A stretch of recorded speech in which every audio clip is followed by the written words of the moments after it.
Okay, everybody, hopefully I am now live. I'm just going to bring in the other camera so you can see the work surface. And actually this kitchen's quite hot. I'm going to take my cardigan off as well. Do not leave that on. Let's go to the other.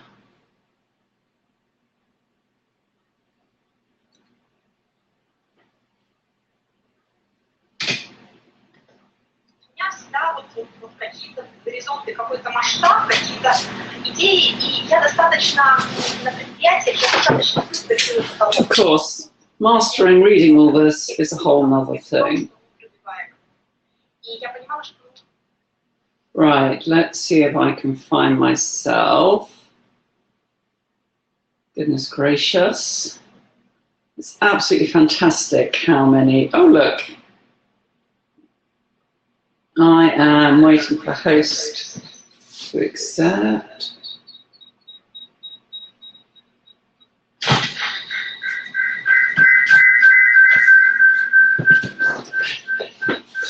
I do love technology. I think we've made it a lot better than last week. You'll be glad to hear. So, oh, I've got to press the magic button saying go on air and accept.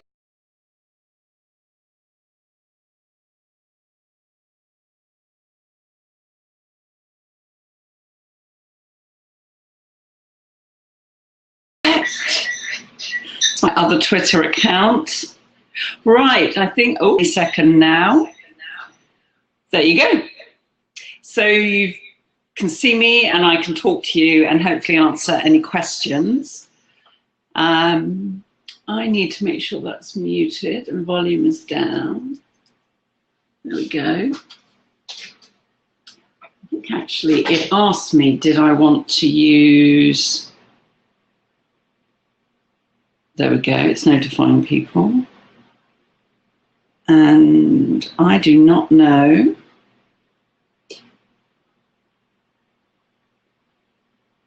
how to stop.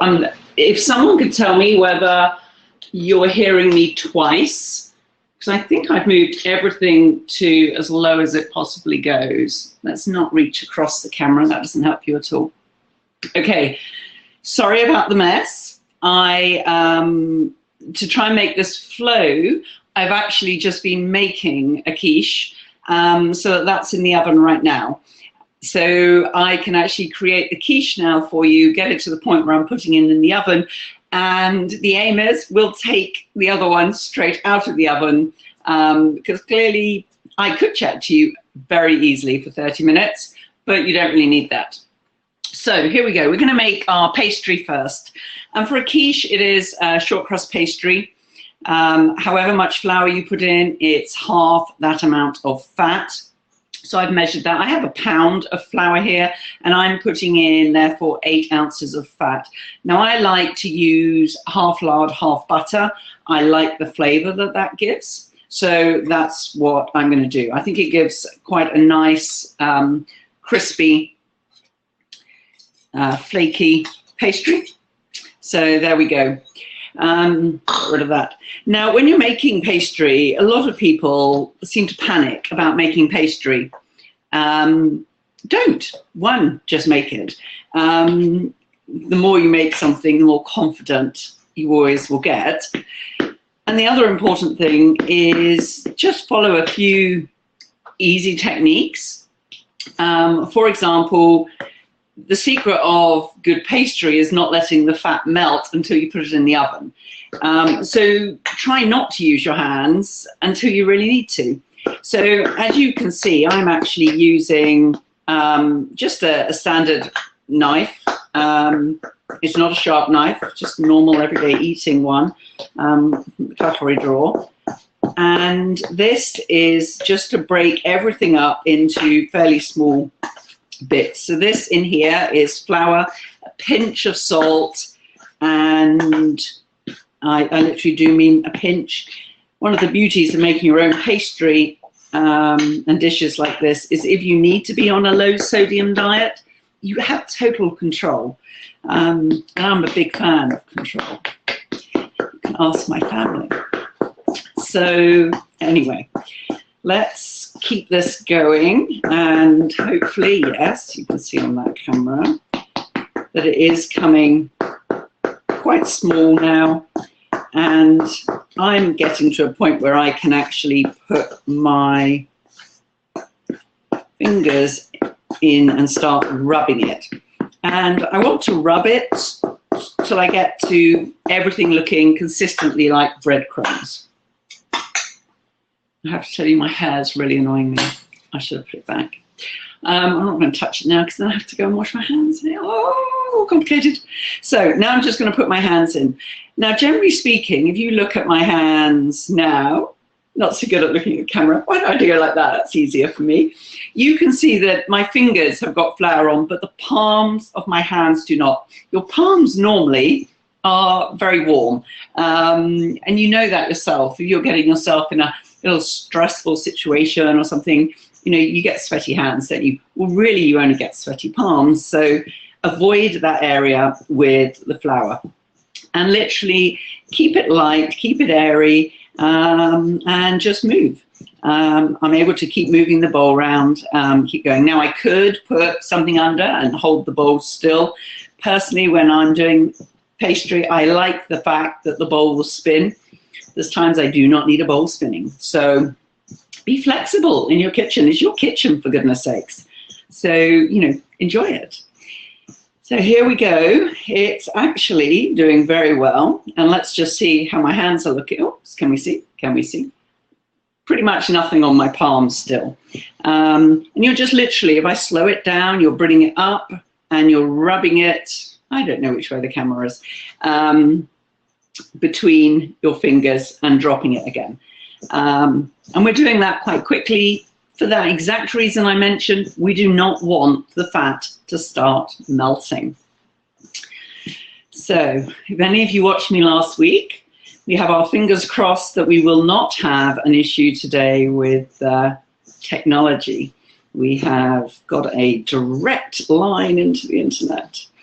I hate technology so much. It's unbelievable. Right, here we go. Nearly done.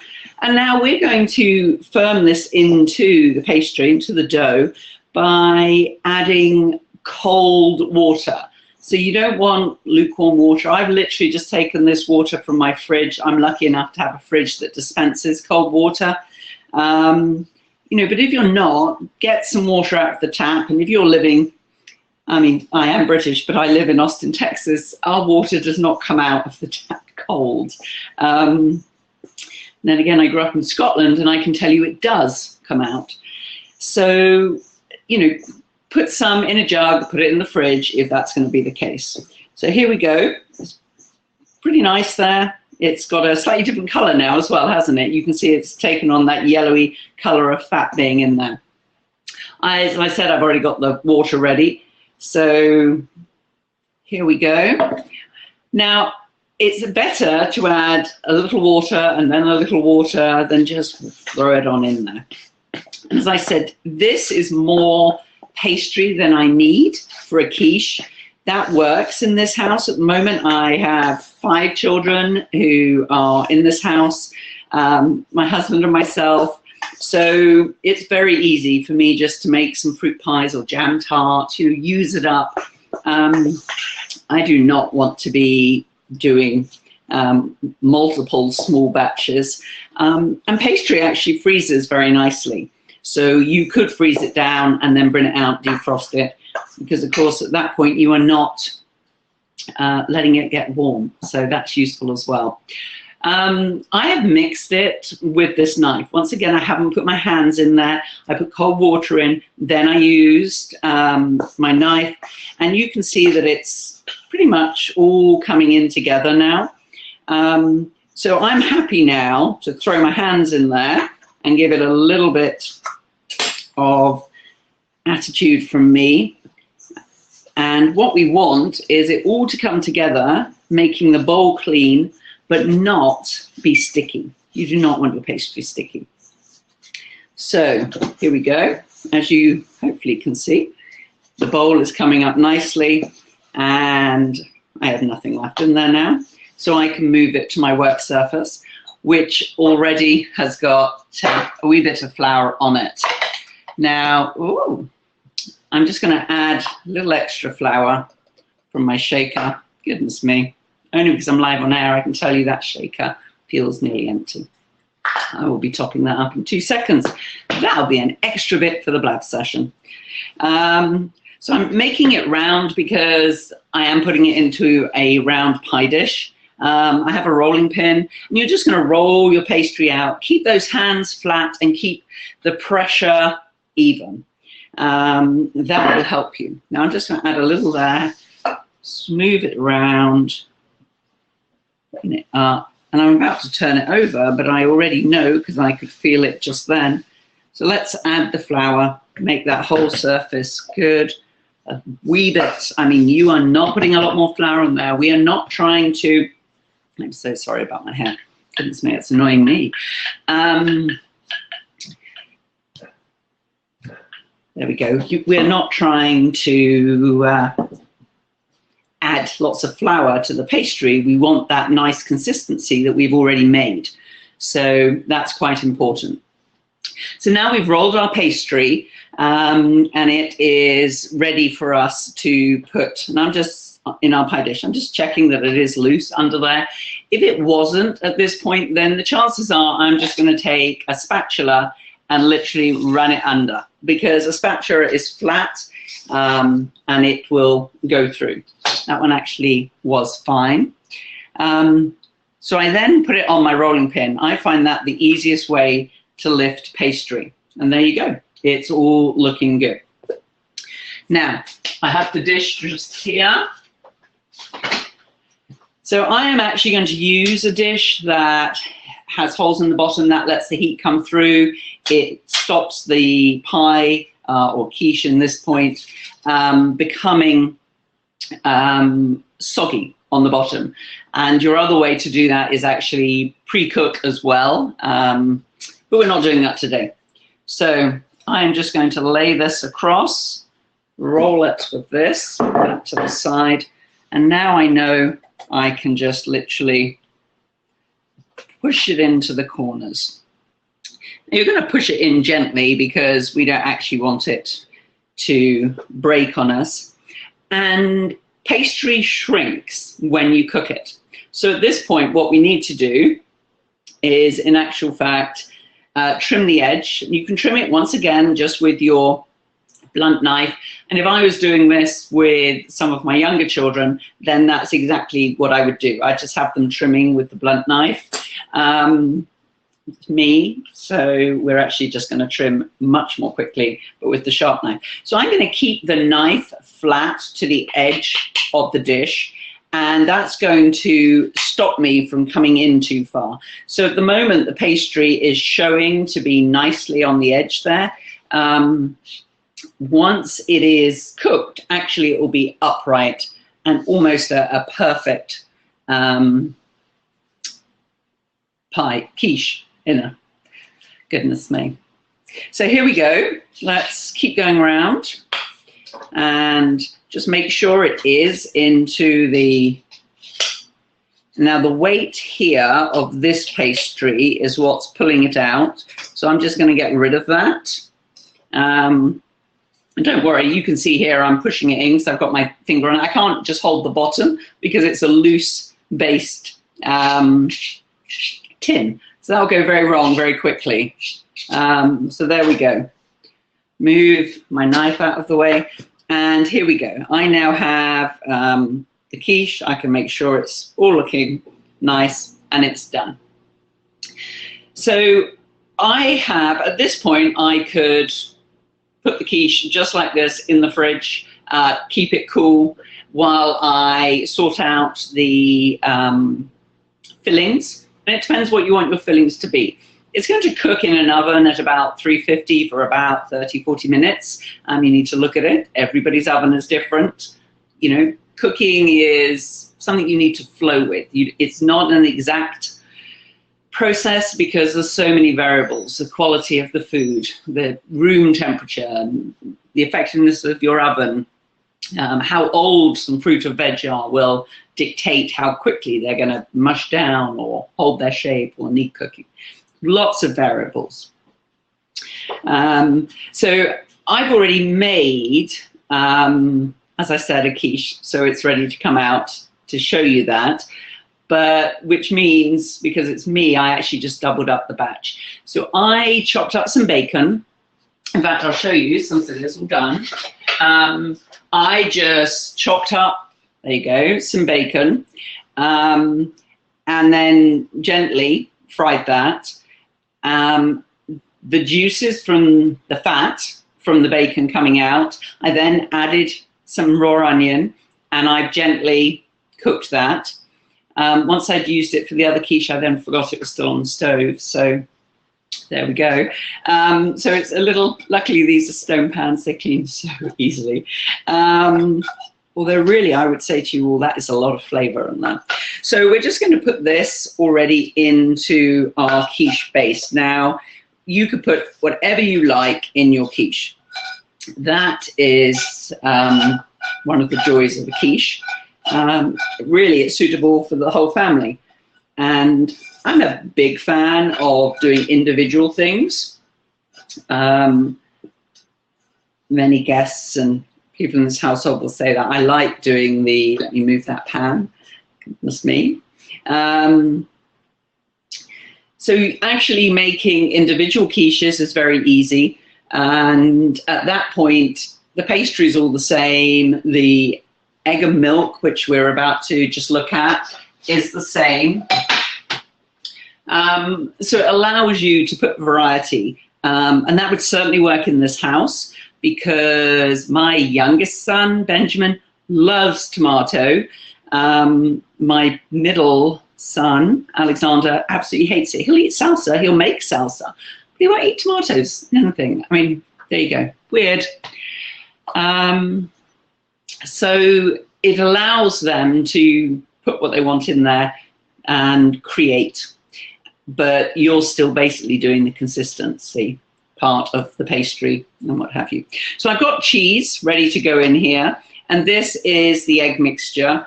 I have got half a pint of milk here, and this is 1% milk. I went to catering college many years ago, like 30 odd years ago. And I can tell you, we used to make it with cream or very creamy milk, you know. It's, but that's, you don't need to do that. The amount of calcium that you need is there. So in any of the milk. So roll with that. Let's keep the calories down and let's keep the flavor up. So this is literally half a pint of milk. It's 3 eggs. So plenty of protein in there as well. A little bit of cheese here. I promised my my redhead, he's a freshman at high school now, that I would make this as his favorite quiche. So I'm making that. So I've literally just put the cheese in. This is being made for my family, so I can tell you that's quite a lot of cheese. You do not need to put that much cheese in at all. If you've ever met my gorgeous redhead, you'll know that, oh, the brownie points when he gets in from school later. So I'm literally just pouring this on. And I've also put into here some Himalayan salt. And the reason I'm pausing here is, did I? Or was that for the last one that I've got ready coming up for you? So I don't think I did. I did not think I did. So I love Himalayan salt, so I'm just going to add a wee bit of salt. But I absolutely adore black pepper, so I'm just going to add some black pepper as well. And then we're going to see if this last little bit will go in. I clearly did not need, it should all go in. There we go. But it's very close to the top, isn't it? So in actual fact, that is our quiche done. It didn't take long. Granted, I had measured things out before the blab session. That was more for your convenience. and I'd already let the bacon and onion start cooking, but that doesn't take long. You're not trying to fully cook it through. It is going in the oven. So, whoops, let's get a baking sheet. I prefer to put, especially anything with a loose bottom, onto a baking sheet, then put it into the oven. And that way we, if it should spill over, because it will rise and move a bit, then my oven isn't getting filthy, and that's actually a huge consideration. I use my oven all the time, and you do not want an oven that's got burnt cheese on the bottom and bits and pieces of stuff. You just don't. The fire alarms go off. It's very stressful, very stressful. So let's get this one in the oven. And the other one actually only has 3 minutes left, so my timing isn't bad.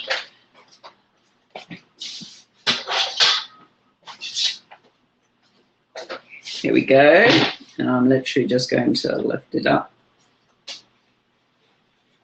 There's a wee lip on this baking sheet. There you go.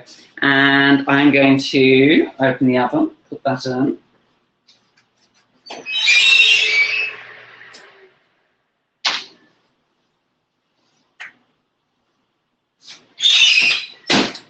And I would have taken the other one out, but I'm just going to get actually something here on the work surface so that I can bring it out and put it straight down. Because right now that work surface is not something I want to hold. And as you can see, the pastry that I had from the earlier one and this one, I'm putting them in a Ziploc bag. You could put them in tin foil, you could put them in cling film or saran wrap, but get it in the fridge. Because going back to that, keeping your pastry the best that you can, what you don't want is the pastry to get hot. So let's shove that in the fridge. And let's get hot holders out. We're just, we're on blab, so we don't care. We're just going to put this here. I promise I'll clean up off air, so you don't have to worry and watch that. When you're doing a tea towel, very simple, but never just scrunch it up to go to use it. When you do that, the thickness of all the different areas that you might go to will be different. It takes a matter of moments, and it's just a habit to get into to actually fold it. And it's a very good habit to get into.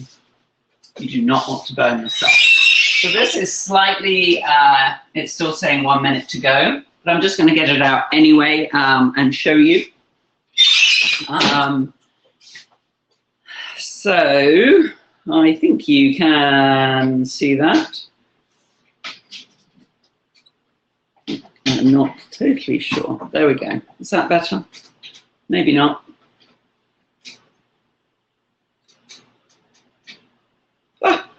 Okay, so I can leave it in a little bit longer and might do. Actually, I'll lift it up to this camera. I'm no good at this camera bit, am I? And you can see it's starting to actually go a nice golden on top, and that's the cheese coming through as well. The egg is set, because if I move it, you can see that actually our quiche is set there. So I will put that back in and just brown it off a little bit more. Once again, that comes down to personal preference, because if I was making this for my daughter, she would prefer it not to be really crispy on top.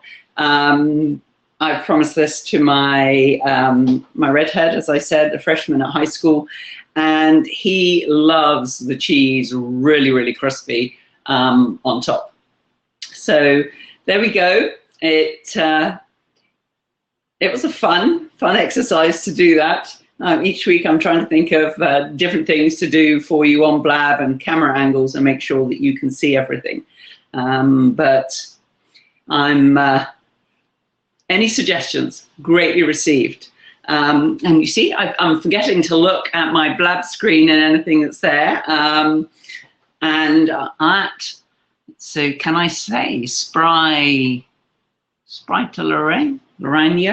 Anyway, thank you for putting a message up there.